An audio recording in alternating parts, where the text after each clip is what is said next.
Bonjour auditeurs et auditrices de Rewmi FM, bonjour et bienvenue dans votre émission L'encre et la plume, l'émission que la radio propose tous les samedis à partir de 9h. Nous recevons ce matin Pape Momar Sow. Il est écrivain et auteur du livre Le roi et les prétendants. Pape Momar Sow, bonjour et merci d'être parmi nous à Rewmi FM ce matin. Bonjour Sylvie, je suis très heureux et je me sens honoré d'être votre invité. Merci de m'avoir donné ce privilège que je pourrais appeler en faire un cadeau de fin d'année. Merci beaucoup. C'est moi qui vous remercie. Parlez-nous un peu de vous. Dites-nous qui est Pape Momar Sow. Bon, Pape Momar Sow est fondamentalement un éducateur. J'appartiens du pied jusqu'à la tête au monde de l'éducation. Pour y avoir passé la majeure partie de ma vie dans les classes, comme instituteur, comme professeur, comme inspecteur aussi de l'enseignement. J'ai eu aussi l'honneur de diriger 3 directions de l'éducation avant d'aller tenter un autre niveau de l'éducation, c'est-à-dire la partie coopération bilatérale et multilatérale. J'ai eu donc à servir à la fois pour une fondation canadienne, pour une agence de développement des États-Unis, pour une autre ONG internationale, et enfin je suis actuellement conseiller au niveau de la CEDEAO. Donc je maintiens et je persiste un éducateur, parce que c'est ça qui semble être ma mission de vie. Et je veux garder cette posture de manière vraiment jalouse. Donc voilà comment je peux me présenter, Sylvie. Merci beaucoup. D'accord. Et que représente l'écriture pour vous? Bon, vous savez, l'écriture est un exercice bien sûr de communication et de partage. Nous sommes dans une société, dans une communauté où nous devons communiquer et partager tout le temps. Et on l'a toujours fait de manière orale dans notre société, parce que c'était la voie la plus immédiate et la plus simple. Alors, l'écriture maintenant est une forme beaucoup plus formalisé, achevé de la communication, et il est à la fois un exercice de rigueur, à la fois dans le fond que dans la forme, où il faut d'abord faire des choix et savoir que voilà ce que je voulais partager, communiquer.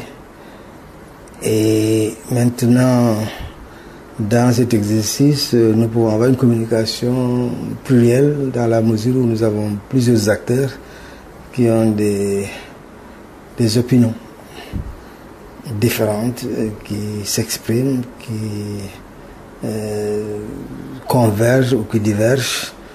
Mais c'est tout ça en fait un monde d'idées, un monde d'hommes, une humanité qui est là et qui a à la fois l'intelligence et la communication comme étant vraiment des atouts principaux de l'humanité.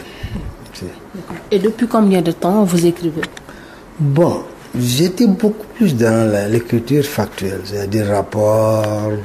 Alors là, je disais à certains que je suis arrivé dans l'écriture par accident parce que Covid a été un moment d'isolement et d'inertie, et j'ai profité de ce moment-là où on était dans une basse saison au niveau du travail pour essayer de répondre à une demande que beaucoup de gens, et principalement des jeunes, parce que j'ai à diriger pour l'Afrique de l'Ouest un programme américain qui s'appelait Young African Leaders Initiative, donc les jeunes leaders africains qu'il fallait former en leadership. Et à chaque fois que j'intervenais, on me demandait bien sûr pourquoi je n'écris pas ce que je suis en train de dire, c'est intéressant. Bon, il y a cette forte demande qui était là, qui me demandait d'écrire. Et je me suis dit, bon, pourquoi pas, essayons de le faire, parce que On a à peu près eu 2 ans où on était vraiment à un rythme très, très, très, très ralenti.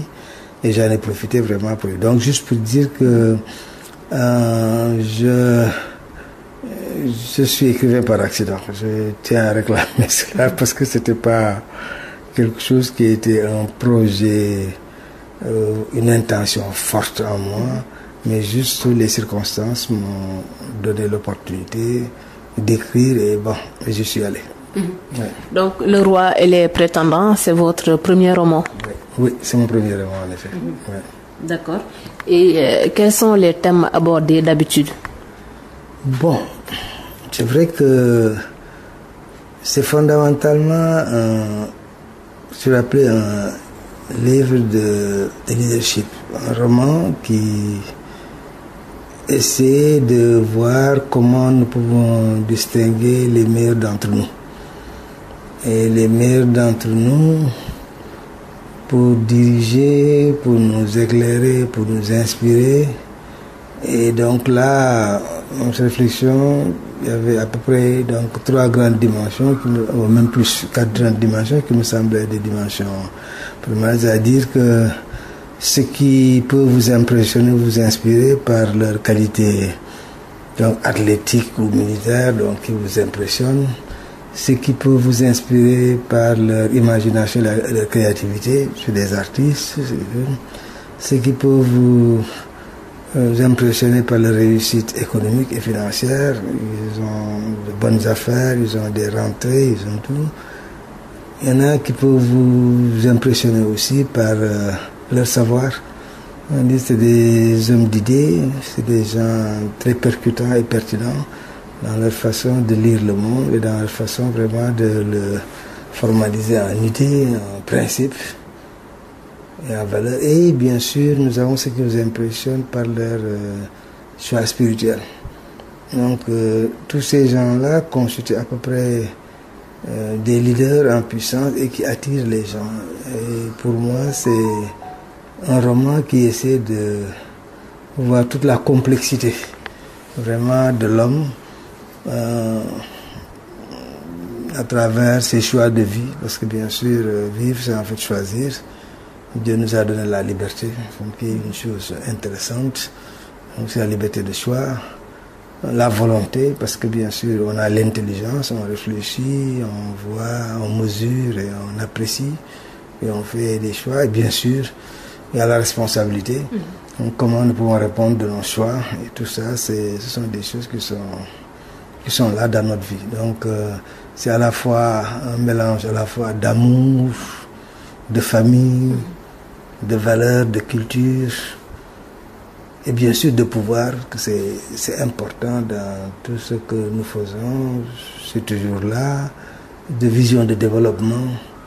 Donc, tout ça me semble être des choses que j'ai essayé d'exprimer dans un format plus ou moins littéraire.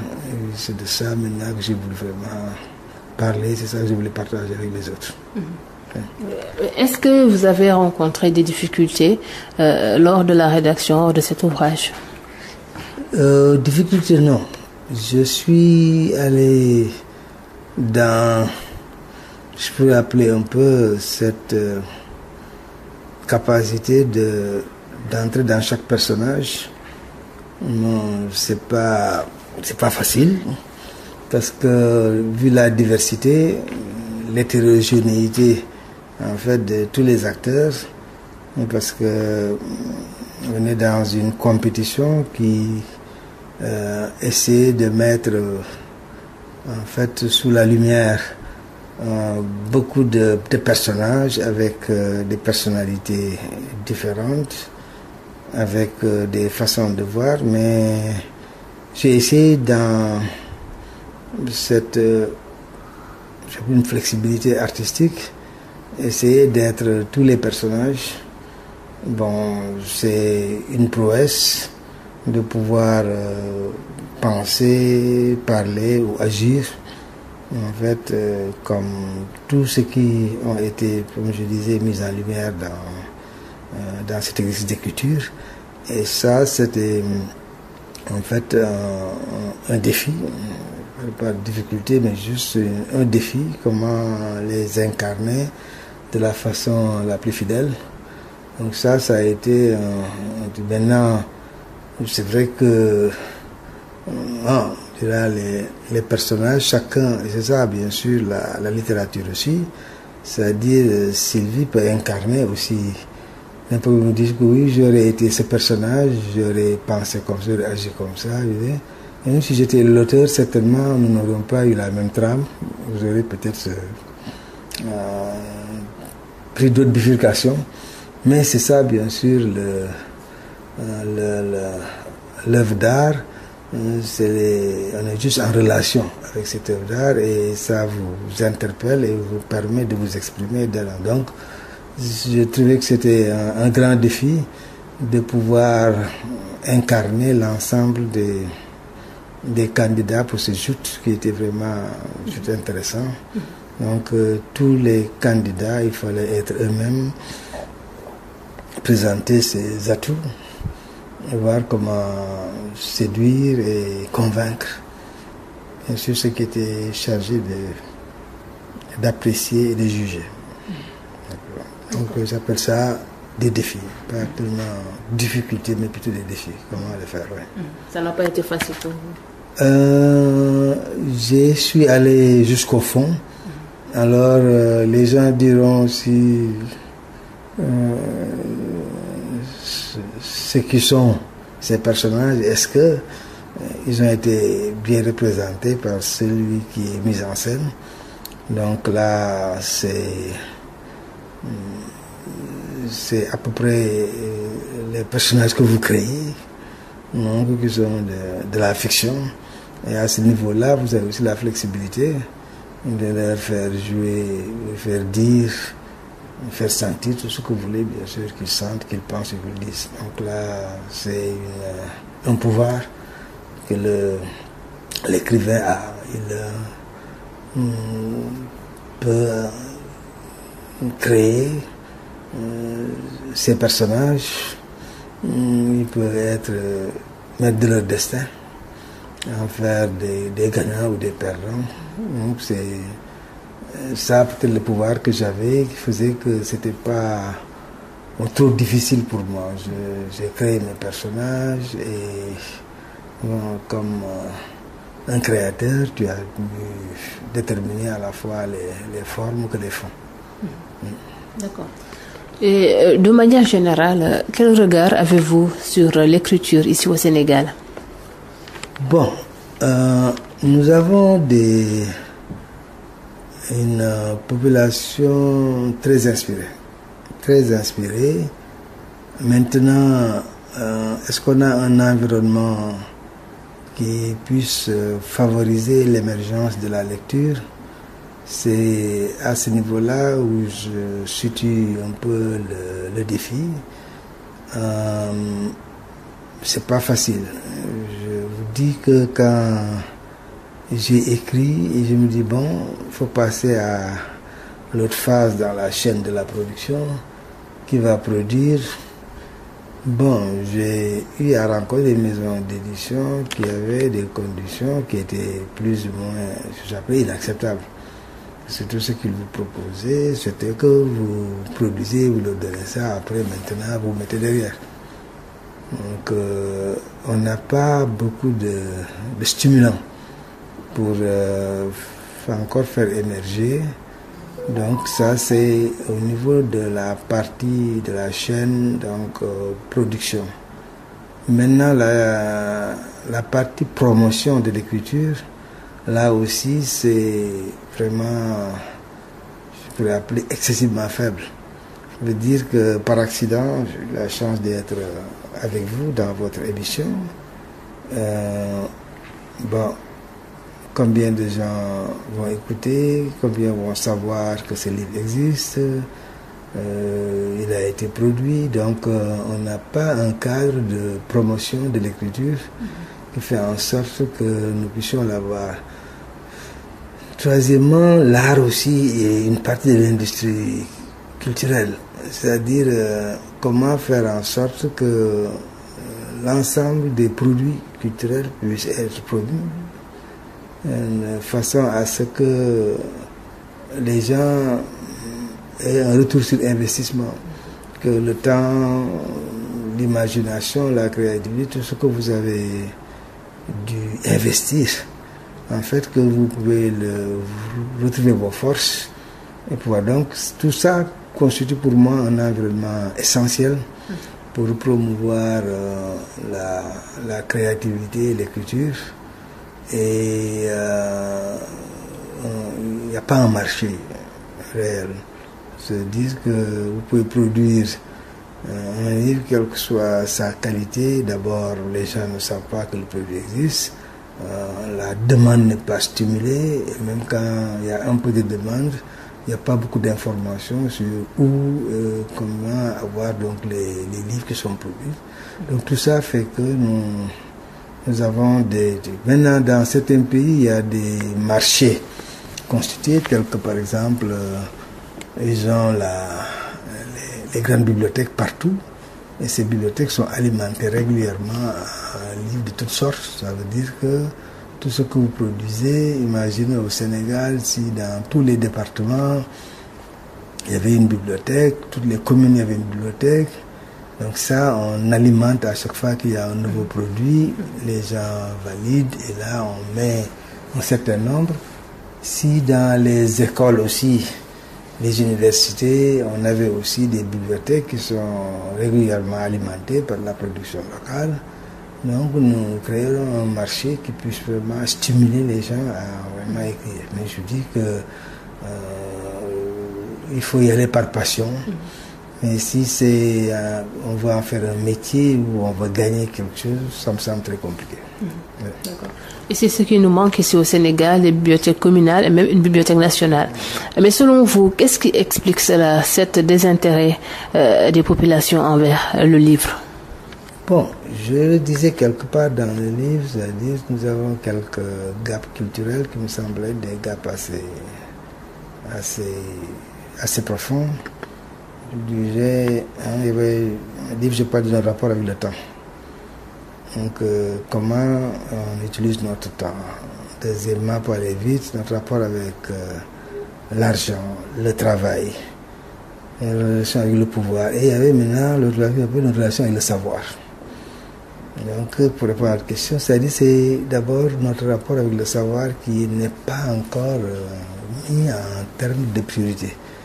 Donc, une volonté politique réelle pour promouvoir le savoir va passer par tout ce qui est outil, instrument de savoir. Et toute la production intellectuelle, scientifique, doit être protégée, promue et encouragée.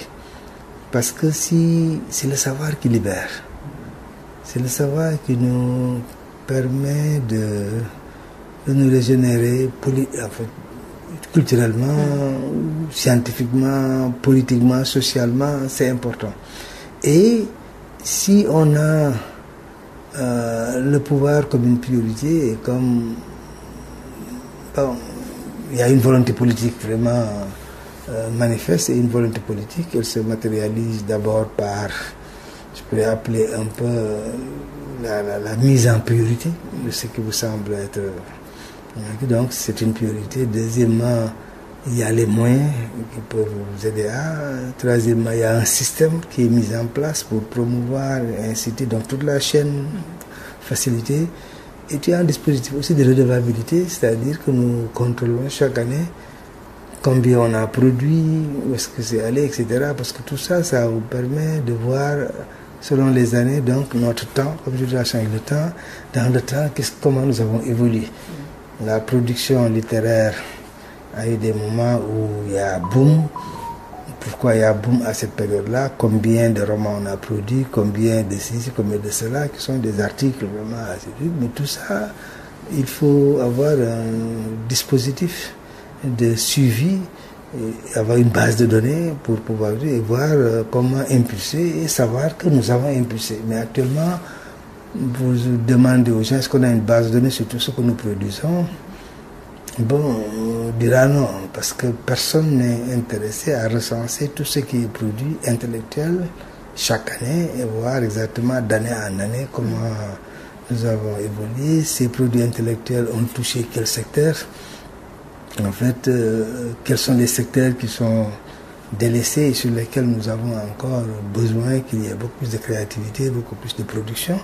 Donc tout ça, c'est ce dispositif de redevabilité qui vous permet de pouvoir au moins contrôler comment les choses évoluent. Parce que quand on ne mesure pas, on ne maîtrise pas, on ne gère pas. Et donc gérer, c'est après savoir mesurer et savoir vraiment voir comment les choses évoluent. Et ça me semble important que nous travaillons au niveau politique à mettre un dispositif vraiment qui couvre toute la chaîne de valeur et qui permet vraiment à la création artistique vraiment d'avoir son boom parce que nous en avons besoin. Dites-nous, le livre peut-il influencer le lecteur? Oui, fondamentalement. On dit, dis-moi ce que tu lis, je dirais qui tu es. Bon, c'est important la lecture parce que c'est d'abord des idées, c'est des théories, c'est des idéologies, c'est des valeurs, c'est aussi des comportements. Donc, je verrai que dans le roman, il y a ceux qui m'ont influencé de par la lecture. Je prends quelqu'un comme Antoine de Saint-Exupéry.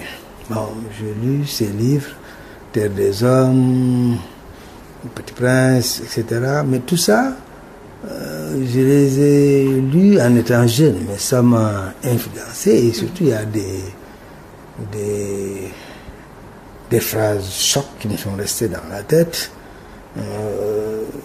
Être homme, c'est être content du succès remporté par les autres. C'est sentir en posant sa pierre que l'on contribue à bâtir le monde. Donc là, c'est important pour vous. Je vous dis encore, notre roman, que par exemple, chaque homme qui veille modestement quelques moutons sous les étoiles, s'il prend conscience de son rôle, est plus qu'un serviteur, il est une sentinelle. Et chaque sentinelle est responsable de la survie de l'Empire. Donc là, c'est un truc de responsabilité. Que nous tous, nous sommes des sentinelles. Donc notre humanité,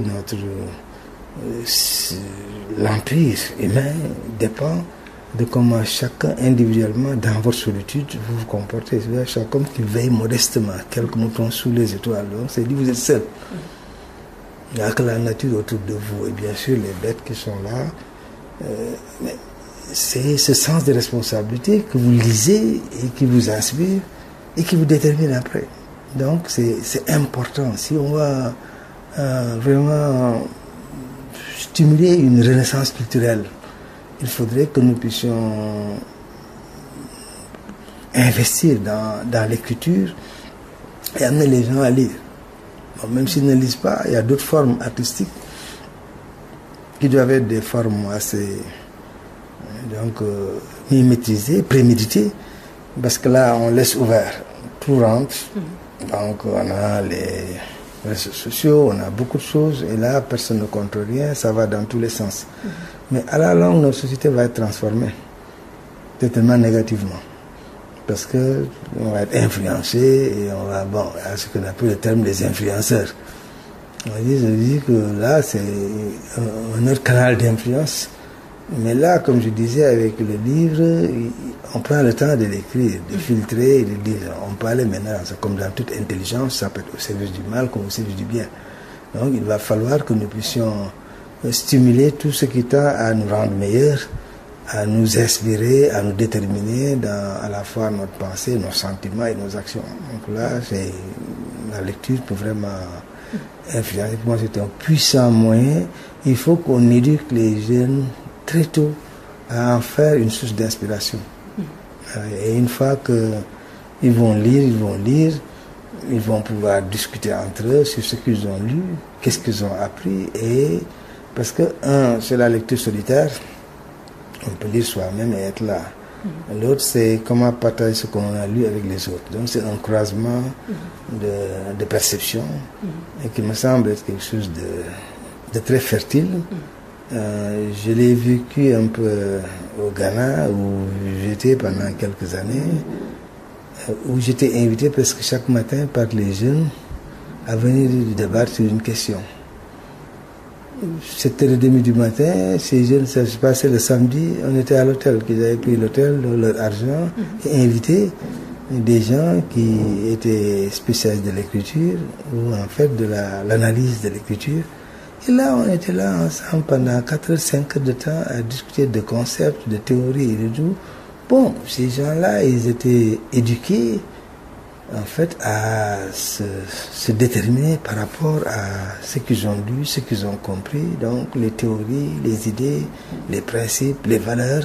Donc tout ça, ça les déterminait. Et c'est vraiment quelque chose de fantastique pour nous autres, dans notre âge, de voir que des jeunes étaient là, avides de savoir et vraiment avides aussi de se déterminer et de moduler un peu leur comportement en fonction de ce qu'ils avaient appris.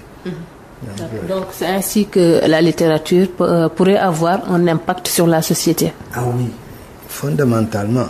Bon, vous savez, dans le livre, j'ai fait un choix d'écriture en me disant, pour rester un peu authentique, essayer donc de voir ce que, dans la littérature orale, ce que j'ai appris dans nos dictons, nos proverbes, j'essaie vraiment de recenser tout ce que j'ai vu et que j'essaie de mettre dans les livres. Mais au-delà de ça aussi, vous verrez que pour le personnage qui, dans la compétition, est un artiste, j'ai choisi un conteur.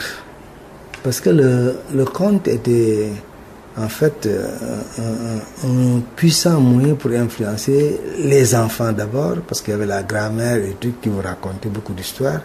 Et toutes ces histoires-là, on voyait le mal et le bien en lutte, et toujours le bien qui dominait.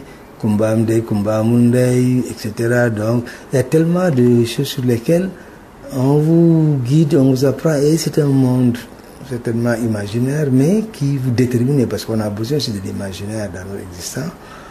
Et ça vous influence, et ça c'est une forme de littérature. Je me disais que je veux faire renaître un peu Amadou Koumba, comme disait Birago, les contes d'Amadou Koumba. Donc comment faire en sorte qu'on fasse émerger d'autres Amadou Koumba dans notre société, qui parlent aux gens dans un format plus efficace que vraiment le langage direct. Il faut faire du bien. Mais là, on vous montre à travers le conte, à travers le truc, les valeurs de faire du bien. Et ça, je crois que c'est des fois beaucoup plus profond dans son impact que, par exemple, vous devez faire du bien. Donc là, c'est cette expression artistique assez profonde, élaborée, fine, vraiment qui a de l'influence. Et ça, je crois qu'il faut qu'on puisse promouvoir cela. C'est important. D'accord. Et comment décrire aujourd'hui l'impact du livre numérique? A-t-il des inconvénients pour l'auteur, je veux dire par rapport au format papier? Bon, actuellement, on est obligé d'entrer de plein pied dans le monde numérique. Je crois que c'est une forme d'expression, en fait, qui est là et qui est, en fait, adaptée à cette nouvelle génération, qui est la génération du numérique. Et le numérique peut aider à rendre les ouvrages beaucoup plus accessibles, parce que toute la contrainte qu'on a d'abord dans ce qui concerne actuellement la chaîne de valeur ou de production que nous avons, qui est papier, industriel. Donc là, on a les coûts ou les processus. Et une fois que la distribution qui pose un problème, je dis bien l'information n'est pas là, l'accès est très compliqué, on ne sait pas où est-ce que ça se vend. Alors qu'avec le numérique, le format en papier, une fois que c'est mis en ligne, en principe maintenant nous avons beaucoup de modalités pour non seulement à la fois informer les gens de l'existence des ouvrages, mais en même temps pour tous ceux qui veulent l'acheter, et des fois à des prix vraiment assez compétitifs, on peut avoir donc le livre. Et vous savez, tout ce qu'on fait, la dimension échelle, c'est important. C'est-à-dire qu'aujourd'hui, si vous vendez à 1000 personnes, vous essayez de rentabiliser votre investissement, il faudrait le vendre à un certain prix. Mais si ce même prix va à 100 000 personnes, c'est-à-dire que vous pouvez diviser le prix par 10. À 1 million de personnes, ça peut vous coûter presque rien du tout, mais vous pouvez en fait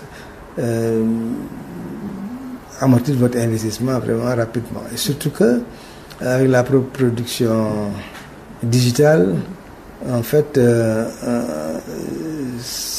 on n'a pas les intrants de l'industriel, le papier, les je sais pas quoi, donc le texte il est là, la mise en format, en fait quand c'est digital, on a presque vous appelez un peu des moules qui sont là. Donc vous entrez, vous cliquez sur le truc, vous mettez le moule immédiatement, voilà le format sur lequel vous va vous présenter. Vous avez aussi votre flexibilité où vous pouvez agrandir quand on ne peut pas lire, les trucs sont petits ou c'est grand. Donc même celui qui achète a la possibilité encore de rendre son produit beaucoup plus personnalisé. Et donc c'est tout ça qui fait qu'il nous faudra promouvoir, et ça me semble être une des pistes si on veut vraiment promouvoir aussi la création littéraire, comment on a une industrie digitale qui permet de recueillir tout ce qui est produit et de pouvoir vraiment le distribuer à ce truc. Maintenant, bien sûr, nous serons en compétition avec d'autres types de lectures. Et c'est une lecture, je vais appeler un peu triviale, qui n'est pas des fois forcément une lecture de contenu, une lecture d'idées, mais c'est beaucoup plus des opinions ou d'autres trucs que les gens vont avoir sur certaines choses. Et du point de vue de la facilité du confort, les gens peuvent tenter de lire tout ce qui est, ou voir tout ce qui est dans TikTok, YouTube, etc. Donc ça, ce sont des outils très attrayants parce que c'est facile à lire, ça vous parle de choses qui sont... Et ça, je crois que c'est la menace, y compris sur les médias classiques qui sont là. Comment faire en sorte que nous puissions rester dans la profondeur, mais d'être dans ces trucs faits rapidement, où on vient demander à Sylvie, oui Sylvie, qu'est-ce que tu penses de Pape, ceci, cela, etc. Oui, Sylvie a dit, je vais voir l'autre, qu'est-ce qu'il dit de ce que Sylvie a dit. Bon, on est là dans des types de débats qui sont des fois stériles et très pauvres, mais puisque ça touche très souvent la passion ou les trucs, les gens sont tentés d'aller vers cela au lieu d'être dans la raison et dans vraiment le développement de l'intellect ou des idées. Donc ça aussi, c'est un monde aussi avec ses risques. Et pour des produits sérieux, profonds et tout, on a de moins en moins des gens sérieux qui sont intéressés aussi par ça. Donc il faut avoir un dispositif pour encore rééduquer les gens, les socialiser différemment, pour qu'ils puissent être beaucoup plus dans une éducation de choix et de choix de choses solides, intéressantes et qui puissent vraiment vous aider à grandir et vraiment à vous développer, à vous construire. Donc ça, il faut que nous puissions voir aussi comment accompagner les livres quand on va dans la digitalisation. Bien sûr. Pour les auditeurs qui nous ont pris en cours, vous suivez votre émission L'encre et la plume et nous recevons Pape Momar Sow. Il est écrivain, auteur du roman Le Roi et les prétendants. Nous allons aborder ce roman. Dites-nous de quoi il s'agit et pourquoi le choix de ce titre, Le Roi et les prétendants. Bon, Le Roi et les prétendants, comme je dis, parce que là c'est dans le cadre du conte. Et dans nos contes, bien sûr, vous voyez que la présence presque éternelle du roi dans nos vies, parce que bien sûr, c'est tout ce qui est pouvoir est personnalisé à travers le roi, que ce soit un lion qui est roi, une personne roi, mais là on a une société qui est hiérarchisée. Donc dans ce roman, il s'agit d'un roi qui avait une très belle fille et qui voulait que sa fille soit mariée par le meilleur des hommes. Et donc, organiser sa compétition pour que les hommes viennent démontrer qu'ils sont meilleurs que les autres. Et c'est dans ce cadre-là, comme je disais au début, que des gens sous différents habits se sont donc présentés et ont essayé, il y en a 16 qui ont essayé de convaincre le roi. Bon, le roi aussi qui était un sage avait à la fois ses conseillers, donc qui étaient ses experts, et il y avait maintenant la population générale qui était là. Donc chacun va apprécier, il voulait écouter tout le monde. Donc c'est donc un message, je veux dire, pour passer en revue tout ce qui peut incarner un leadership, pas de position forcément, mais juste par leurs idées, leurs pensées, leurs attitudes et donc comment ils démontrent qu'ils sont des leaders et qui font partie des meilleurs. Donc là, c'est ça, bien sûr. Le roi s'est posé des questions parce que c'est un roi aussi qui était un modèle aussi de roi à la fois puissant mais savant, donc qui avait ses bonnes questions pour chacun et voulait être convaincu, mais parler pour lui-même, pour ses experts, aussi pour la communauté, pour qu'ils aient assez d'éléments pour pouvoir juger. Maintenant, comme dans tous ces... Le roman montre exactement combien il est difficile d'avoir un consensus sur quoi que ce soit. On va dire le consensus des experts peut ne pas être le consensus du peuple, chacun a sa façon de voir. Et même dans le peuple, chacun va être accroché par quelque chose. Voilà ce qui me semble plus important. Et ce qui fait que dans tout ce que nous faisons, les jeux politiques ou les autres jeux, nous serons toujours dans cette diversité de choix où les gens, pour une raison ou pour une autre, pour nous dire que oui, moi c'est Sylvie qui m'intéresse, moi c'est l'autre qui m'intéresse. Donc chacun a... Donc c'est cette diversité-là, en fait, que ce roman essaie de montrer. Et chacun avec son choix, y compris les choix qui peuvent paraître des choix paradoxaux.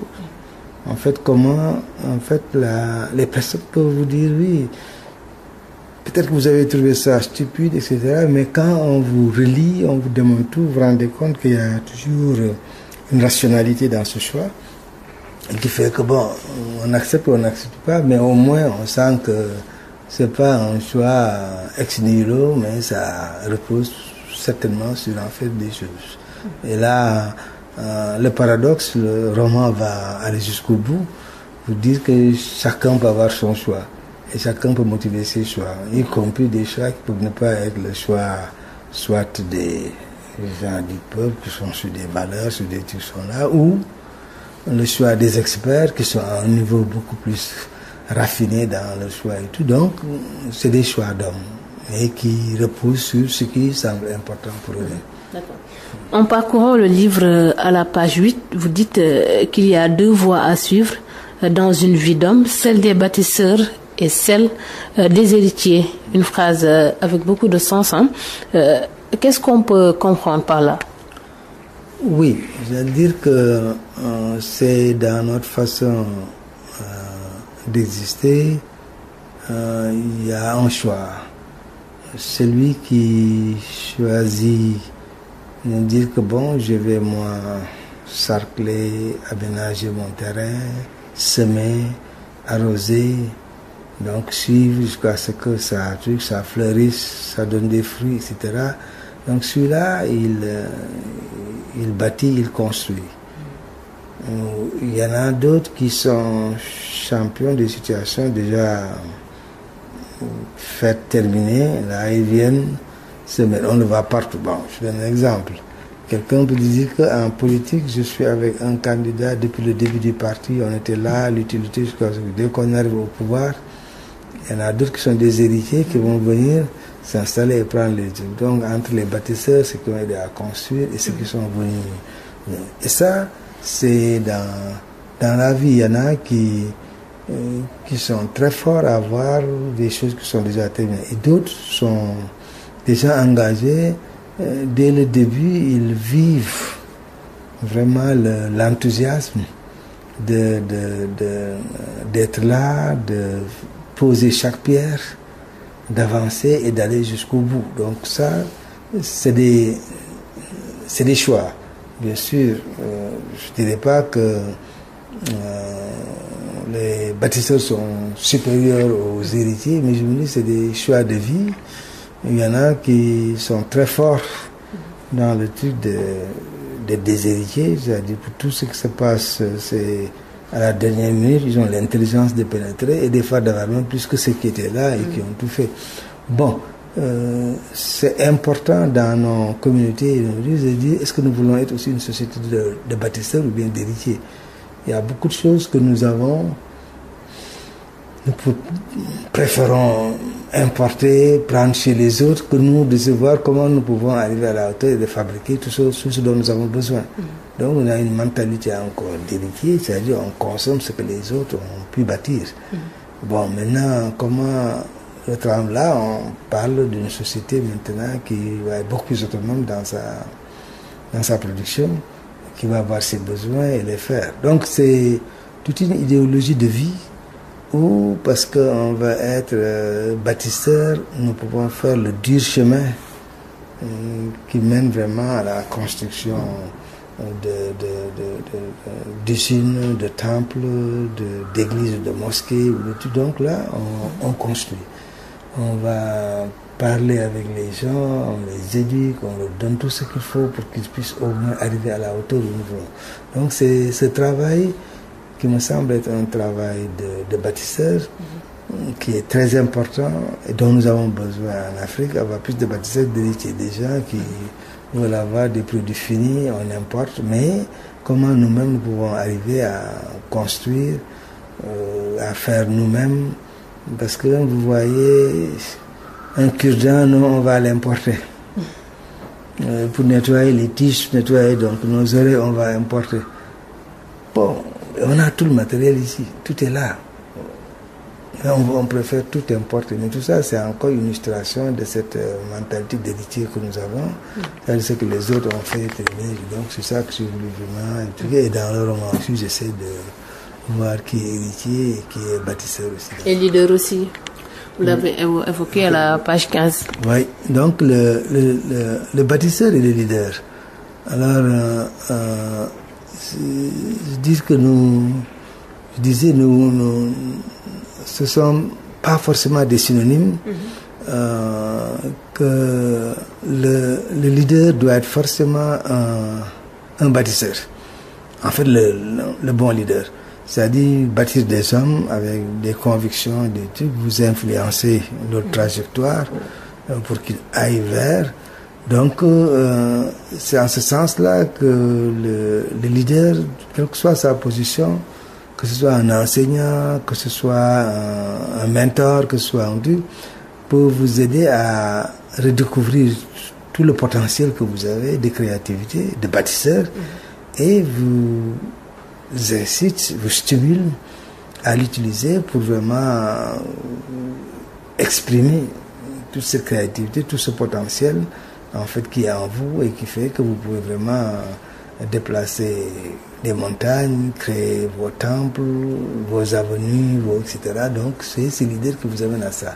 Et nous avons besoin de ça pour que nous puissions vraiment faire nos pays avoir une autre renaissance, parce que vous êtes à vous découvrir, à savoir qui vous êtes et tout ce que vous avez comme potentialité pour aller vraiment plus loin. D'accord. À la page 158, vous aviez bien décrit la teranga sénégalaise, mais est-ce que vous voyez que cette teranga existe toujours? Les comportements n'ont pas changé selon vous? Bon, teranga, comme je dis, c'est ce qu'on appelle en fait les méga valeurs. Ce sont des valeurs qui ont beaucoup de sous-valeurs là-dedans. C'est-à-dire que c'est ce qui me semble être culturellement notre force.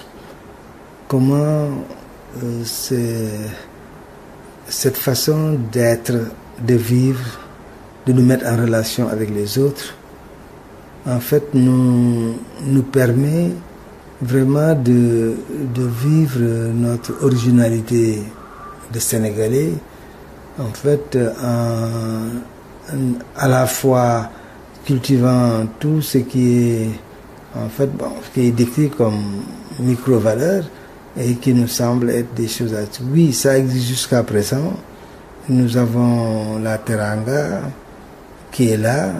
Chez beaucoup de gens, commencer d'abord par, comme je disais, les méga-valeurs mais relationnelles. Nous vivons, ou nous sommes en relation avec une bonne partie de nos familles. Surtout quand vous êtes dans certaines postures, les gens attendent à ce que vous pouvez faire ce que vous pouvez faire. Et dans la majorité, les gens vont même au-delà de ce qu'ils peuvent faire. Parce que ils trouvent, bon, nous avons la façon de vivre ensemble, de sourire. Et ce qui fait que jusqu'à présent, je crois que si on n'a pas été une société fortement en crise, c'est parce que ce sont ces valeurs-là de solidarité, ces valeurs de générosité, ces valeurs vraiment de résilience, ces valeurs de, en fait, d'altruisme et beaucoup d'autres valeurs comme ça qui font que nous puissions jusqu'à présent vivre notre société malgré les rigueurs de la vie économique et sociale que nous pouvons. Et à chaque fois qu'une situation se présente, vous voyez qu'on va être divisé. Dès que vous voulez, il faut appliquer dans sa vie, il y a trop de masla, trop de oui. Ça, c'est notre façon de voir la vie. Et ça me semble être quelque chose d'important, de présent chez chacun d'entre nous, même si la modernité et bon, ce qu'on apprend des autres nous pousse toujours à dire non, maintenant il faut qu'on change, mais fondamentalement, ça nous définit. Oui. D'accord. Et parlons du personnage de la princesse Anta. Et parmi tous les prétendants, elle a porté son choix sur l'étranger, Ndougu Penda. Qu'est-ce qui explique ce choix? Bon, je ne souhaiterais pas, ça c'est son choix. Je ne souhaiterais pas commenter son choix. Je ferai comme son père le choix. Il a laissé Anta faire son choix. Bon, l'autre chose aussi, c'est, comme on dit, il y a l'intrigue. Jusqu'à la fin, je souhaiterais que les gens qui lisent ne soient pas comme toi et moi, nous avons pu découvrir qui a gagné, leur laisser bien sûr l'intrigue, d'aller jusqu'au bout de savoir exactement. Parce que quelqu'un qui lisait un gros journalisme d'une famille, jusqu'à te lancer le livre, oui, je viens d'avoir le tour, on a expliqué, mais même dans le tour, on n'a pas dit qu'est-ce qui a gagné. Mais est-ce que je peux savoir qu'est-ce qui a gagné dans cette compétition? Je lisez et vous verrez. Bon, parce que là, je ne souhaiterais pas que ce qui intrigue et qui va vous... Parce que tous ceux qui lisent, ils veulent savoir qui a gagné jusqu'à la fin. Donc, oui, lisez et voyez effectivement qui a gagné et pourquoi il a gagné. D'accord. Et il y a eu 16 candidats pour la princesse et chaque candidat incarne une personnalité, une histoire. Quel message voulez-vous faire passer par là? Oui, c'est-à-dire que c'est la complexité de l'homme, la complexité du leadership et la complexité effectivement des choix. C'est-à-dire que vous verrez que, y compris celui qu'on peut croire un non partant, peut arriver comme gagnant, sans que les gens ne sachent. Non, bon, je ne voudrais pas faire d'analogie, mais vous voyez que des fois en politique, on va dire non, celui-là, il peut pas être le gagnant. Bon, il gagne. C'est-à-dire que non, c'est Dieu. C'est tout, mais c'est-à-dire que quelqu'un gagne parce que c'est un acte de destin. Vous deviez gagner.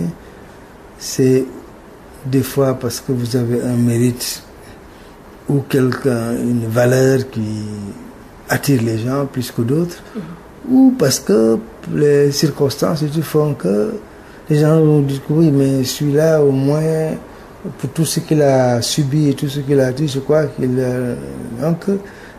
que quelqu'un qui gagne dans cette compétition, on peut le voir dans son handicap de départ.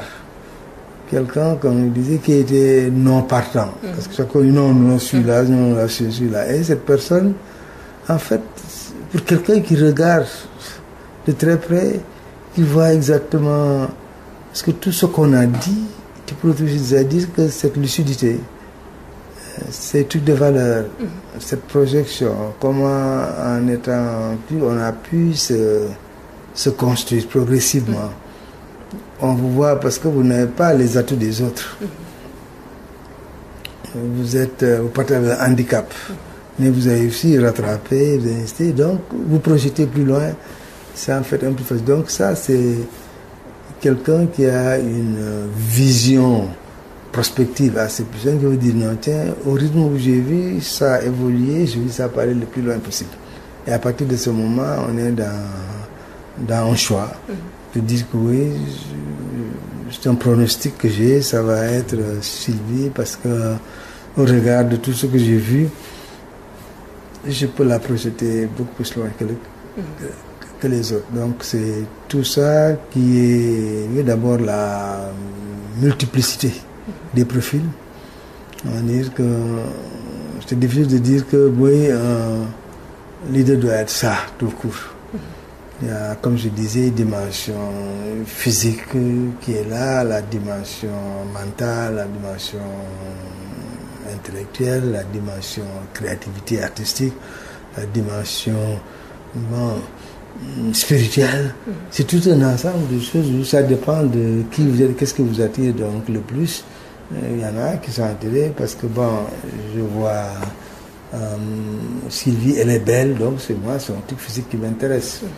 On dit non, Sylvie, elle est intelligente. Quand je l'entends, elle a une créativité extraordinaire. J'ai vu tout ce qu'elle a créé, etc.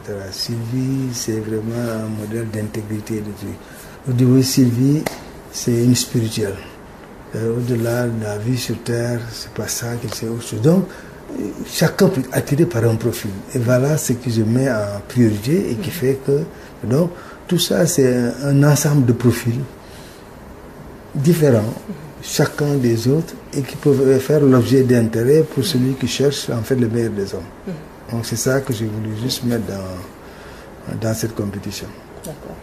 Merci beaucoup, Pape Momar Sow. C'est la fin de cet entretien. Est-ce qu'on peut s'attendre à d'autres romans? Bon, j'espère que les accidents de l'histoire vont me mettre encore dans une position où je crois que si je décroche encore du travail parce qu'il est temps, là, peut-être que je pourrais essayer de créer ma passion au niveau de l'écriture. Donc là, sans être affirmatif, je dis que c'est possible. Oui, c'est possible. D'accord. Le mot de la fin, c'est quoi? Mais juste d'abord vous remercier, celui de m'avoir donné cette opportunité. Je ne suis pas trop média. Vous êtes, je crois que le premier média, je me suis accepté de venir jouer le jeu. Et je vous remercie beaucoup pour d'abord la qualité des questions que vous avez posées, sur les motivations de celui qui écrit, sur sa façon de voir l'art, ce qui me semble intéressant, et sur l'œuvre. Donc vous avez fait un tour d'horizon assez large et qui m'a permis de revoir encore en fait ma position dans ce monde qui est en fait un monde d'avenir. Je crois que les industries culturelles, on doit les promouvoir, on doit aller beaucoup plus loin, parce que, comme j'ai l'habitude de dire, la culture, c'est pas uniquement ce que nous avons été, mais c'est beaucoup plus ce que nous voulons devenir.